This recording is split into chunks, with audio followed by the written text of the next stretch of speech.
Gold Coast homestays have become a popular choice for students wanting a unique overseas experience. But as more and more horror stories emerge, industry experts warn beware of the dodgy operator looking to cash in.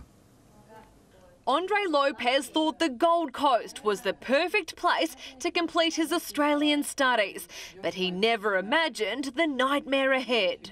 And I thought, probably this is a big mistake I made. Exhausted after a 26-hour flight, Andre arrived at his new home, an empty construction site with a note at the door reading, "Let yourself in."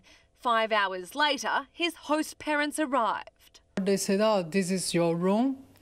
I opened the door. I was in shock. Filthy. This is the correct word to use. It was filthy. Andre was forced to sleep on mattresses piled on an insect-infested floor. There was no hot water. Live electrical wires dangled from the bathroom ceiling. First night, the owner of the house and his wife was fighting and drinking.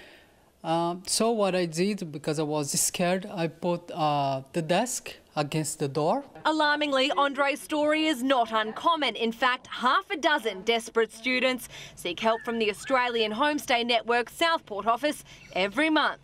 There have been harassment issues, there have been people without police checks taking in international students, and to be honest, this has to stop. Long-time host Gail Forbes says many people use students as a quick cash grab.